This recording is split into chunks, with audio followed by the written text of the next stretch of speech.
Okay, how are we doing out there? First things first, my name is Kenneth Bird. I'm the creator of a luminous 4K screen paint using ambient light rejection technology gain times 2, 3, and 5. And the first demonstration I painted the screen in, but like I said, I told you I had this really lumpy area right here.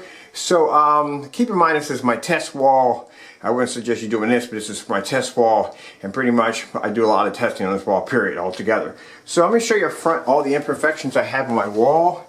Got all kinds of holes and all kinds of nonsense all over the wall. Like I said, if you have these kind of imperfections in your wall, I would suggest you, putty it down and sand over it, if you want that smooth surface. But for me, it's a test wall. I'm just going to show you exactly how easy it is for me to basically tear apart my screen. Now, this was already painted already, but I ripped it out again. Here's the tape, the duct tape that was covered with the paint. This is the mess that was in there before. So I ripped all this out of the wall right now.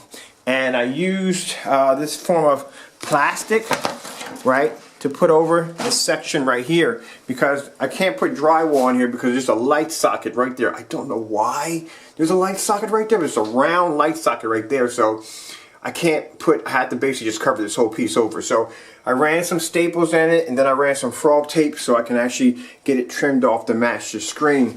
And as you can see with our technology, look at this. This is a white surface. This is our gamer paint right here. I just painted this entire area with the gamer paint. This is what I'm going to be doing next in the demonstration. I'm going to be painting this right here. This is a 50-inch 16:9 screen. I'm going to be coating this one over and showing you how fast it is to actually repaint your motorized projection screens. If you have one already painted that's maybe a light gray or whatever, you don't like it, you want to go high performance ambient light rejection screen paint, you can actually coat over that top of that with anything you want. This is actually the Eclipse Cinema, and just showing you how to do that right from there. Alright, so we got our paint roller right here. We're going to roll over this surface right here, and that way, we're going to get everything to blend together, and I won't have that lumpy edge in there pushing out from my screen. So we'll get the gamer paint on the roller, and we're going to start. Alright, so I get my edges first. That's me, you don't have to get your edges first, but that's what I do. I always get my edges first. Alright, let's paint this in. Keep in mind, look at that, look how ripped up and torn up the surface is. This is just to show you how easy this stuff is to pretty much paint over anything that I choose or want. Alright.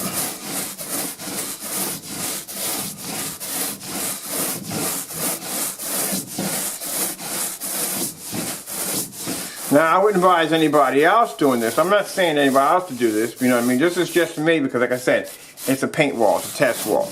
If you're going to be doing a projection screen, I'm pretty sure you want the flattest surface possible. You don't want to go the route that I'm going at right now. I'm just doing this for the sake of just showing you how you can just coat anything you want with our stuff. This is my test wall, so my test wall I can do this. Alright, so I'm going to step back and show you what we got. So as you can see, it pretty much blends into anything, literally anything. So I painted the screen already the first time, and you'll see in the first demonstration, I'll put at the bottom of the comment section was this huge puffy area sticking out. That was the tape. Eventually, a person who had the house cut a hole right there. I don't know why. And then bottom line, there's a light socket right there at the side. So I couldn't put drywall in there because the drywall had to be cut around the light socket, and the light socket still would be protruding out of the screen. So I thought it'd be easier just to get some of this thin plastic I use right here for testing, and just basically just cover that spot over, hit it with a staple gun because I don't want to run screws in there, and just be done with it. And this is what I have. So it looks pretty good. I don't have that huge piece sticking out from the wall like it was before. Alright, so with that, we're just doing that right there from the door. We're going to grab the roller, and we're going to start over here because I have my screen getting ready to be painted. This right here, we're going to be doing this over with the gamer paint. So I pour a little bit out. Put the top on here too tight, did I not? There we go. Let me grab this. I'm going to pour a little bit of gamer paint out right there. Now see, that's why I wanted to show you. This screen right here is using our Eclipse. The gamer paint looks black. It's not black. So it's kind of a purplish kind of color to it, but it's not black. A lot of people look at it, they think that screen is black. Like, no, no, no, no, no. Gamer paint is not black. It has a really interesting color to it. Right there. And I'm going to just get my corners like so. I like to get my corners and my edges. Corners, edges, edges, corners. You know, that's what I use either way. So anytime you paint the screen, you always want to make sure that you are at least 1 inch. I'll roll it down. You want to make sure you're like 1 inch or maybe a ½ inch maybe away from the actual screen itself.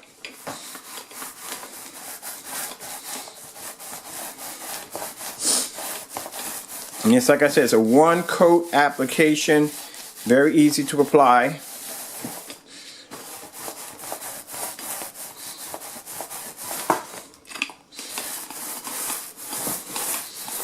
And this being a 50 inch makes it even easier to paint.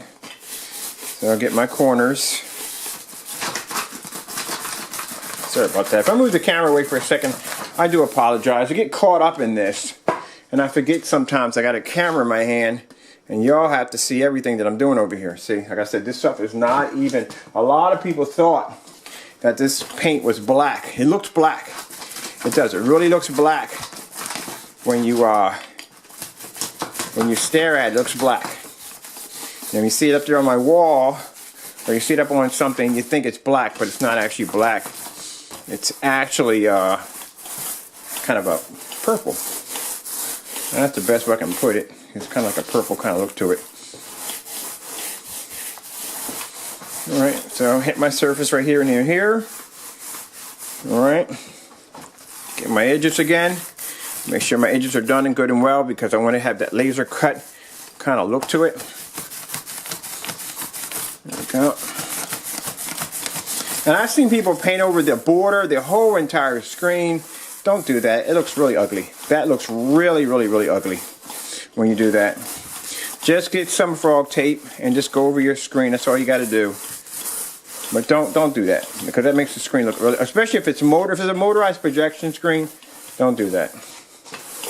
I've seen people do that and it takes away the value of the screen. It makes it look really ugly.